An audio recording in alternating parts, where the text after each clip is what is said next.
marzo, pero nos queremos adelantar a lo que se viene mañana, Día de la Termita. Sí, hay una actividad, desde las 15 horas queremos hablar respecto a esto y me pongo acá, señor director, toma asiento. Daniel Aguilera, doctor en Ciencias UDEC, académico del Departamento de Silvicultura de la Facultad de Ciencias Forestales acá de la Universidad de Concepción. Daniel, ¿cómo estás? Mucho gusto. Hola, hola Constanza, mucho gusto también, muchas gracias por la invitación. Hoy una temática bien interesante que nos adelantamos evidentemente, ya que es mañana a las 3 de la tarde, pero nosotros ya vamos a estar en pleno programa, entonces queremos hacer la invitación antes para que la gente se programe a través ahí del canal de YouTube, que nos va a entregar todos los detalles. Pero el Día de la Termita, uno dice, sí, claro, de hecho hoy día estuvimos hablando del Día Mundial Trastorno Bipolar, hablamos del Día del Gato, pero el Día de la Termita... Sí, es bastante extraño, ¿no es cierto? O sea, como que dedicar un día específicamente a la termita suena un poco curioso, pero esto en realidad nace con dos grupos más o menos grandes de una página de internet, ¿no es cierto?, que es Wikitermes, que tiene su origen en Brasil, y también todo acerca de termitas, que la persona que dirige ese grupo es David Mora, un español que se ha dedicado gran parte de su día, de su trabajo a estudiar las termitas. Entonces ellos dos en un momento se juntaron y dijeron, oye, las termitas en realidad son tan geniales, hay tanta diversidad, tantas cosas, ¿por qué no dedicamos un día de la termita? Entonces hicieron una encuesta por internet y propusieron unas 6 o 7 fechas con distintos hitos, nacimiento de algunos próceres, muerte de algunos próceres. Entonces todos nosotros tuvimos la oportunidad de votar. Bueno, fue una votación abierta al público, pero en general las personas que dedicaban más a las termitas fueron las que votaron, y la fecha que salió elegida con un 44% de las preferencias fue el 31 de marzo. Y esto fue el año pasado, esto fue algo que nació, esta iniciativa nació alrededor del 20 de mayo aproximadamente, y el 6 de junio ya tenían los resultados, así que el 31 de marzo con el nacimiento de Fritz Müller, que es un alemán que dedicó, su nacimiento fue en 1821 hasta 1897, que fue cuando murió, y hizo bastantes contribuciones al mundo de las termitas, y por eso se eligió ese día. Y este es el primer aniversario que tenemos. O sea, más importante aún, y bueno, además es mi cumpleaños, así que no me voy a olvidar jamás del Día Internacional de la Termita. Daniel, dentro del temario que van a tener mañana y que me dejó ahí como marcando ocupado, por así decirlo, de cucaracha solitaria a superorganismo. ¿Superorganismo? ¿A qué nos referimos con esto? Porque, claro, muchas veces hablamos de las termitas, sí, una plaga, que son problemas, pero asumo, y ahí tú me explicarás, evidentemente hay beneficios en nuestro ecosistema, todos cumplimos un rol fundamental, pero las termitas ahí, ¿cómo se manejan aquí en este tablero de la naturaleza? Claro, ¿cómo están ahí? Sí, efectivamente, o sea, nosotros en realidad como que en general están los biólogos y biólogas, ¿no es cierto?, que se dedican al estudio de la termita, que en realidad como que las queremos, les tenemos cierto cariño. Sabemos que la mayoría de la población, ¿no es cierto?, tiene cierta... No les gusta mucho porque se comen las casas, causan un daño económico, pero en realidad aproximadamente solamente el 5% de las termitas causan algún daño estructural, y el otro 95% generan mucho aporte al ambiente. Entonces en realidad como que esa charla tiene dos partes, donde yo hablo como un poco de las cosas buenas y cómo amemos a las termitas, y después viene Jorge Morales también. Jorge Morales es un amigo mío que se dedica al control de plagas, donde va a enseñar más o menos cómo se controla. Y esto del superorganismo es básicamente porque generalmente uno habla de insectos, ¿no es cierto?, de individuos en general, y después los individuos se habla uno de poblaciones, o sea, como varias especies de la misma, varios individuos de la misma especie. Pero en el caso de las termitas, de los organismos sociales, ¿no es cierto?, cuando hablamos de organismos sociales estamos hablando de las termitas, de las hormigas, algunas abejas, donde tenemos la abeja de miel, ¿no es cierto?, también tenemos algunas avispas.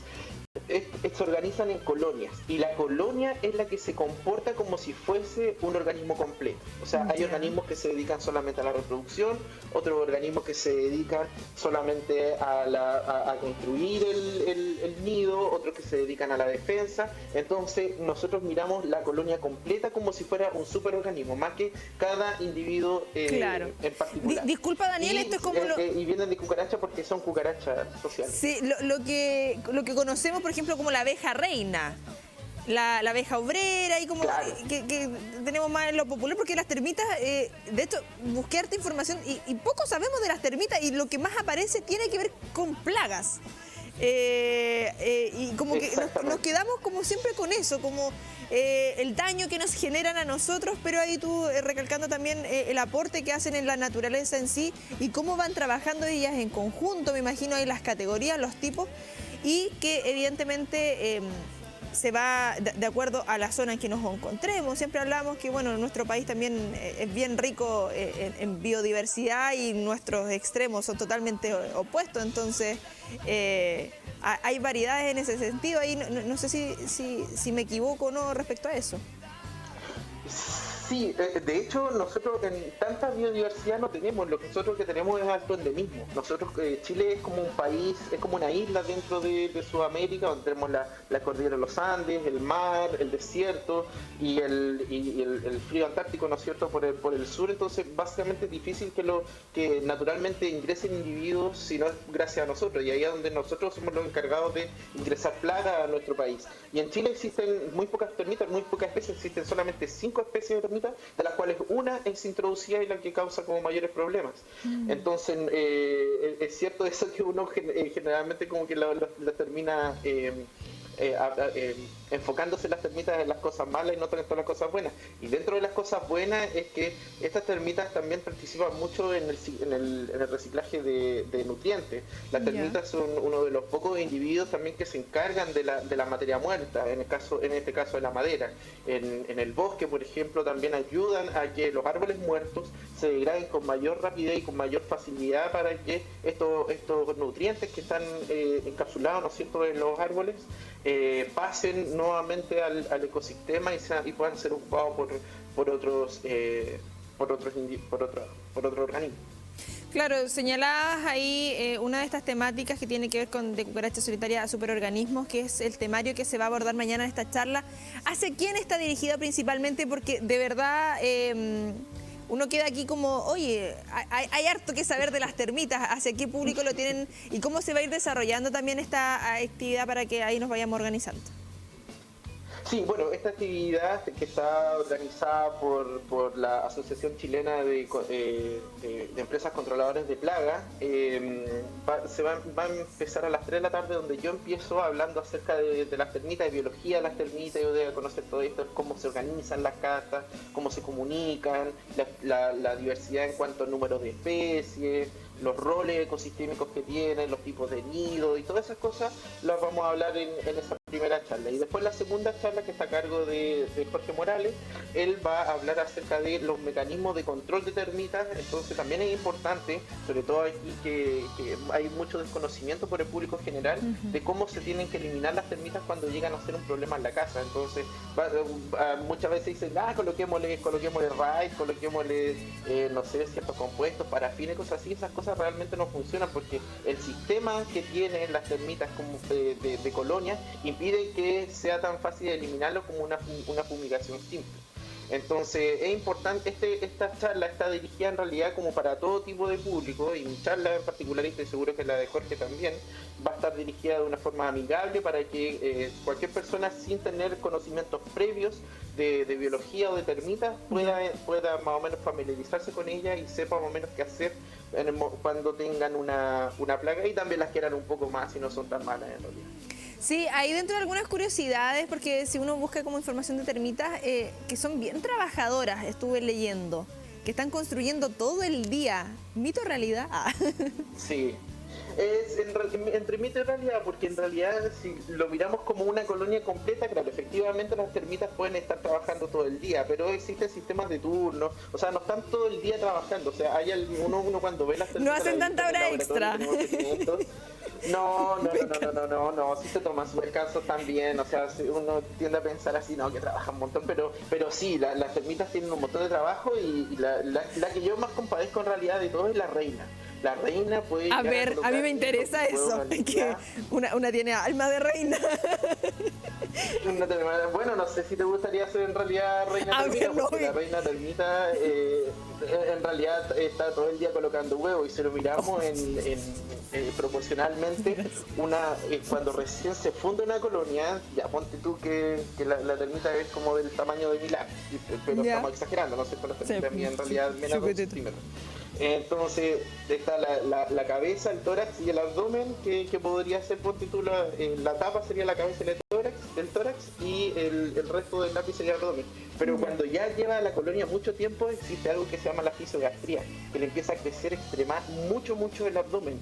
Y finalmente, en proporción, ahí donde está, en proporción la cabeza y el tórax puede llegar a ser esta parte y todo lo demás puede llegar a ser el abdomen. ¿Cabeza chica?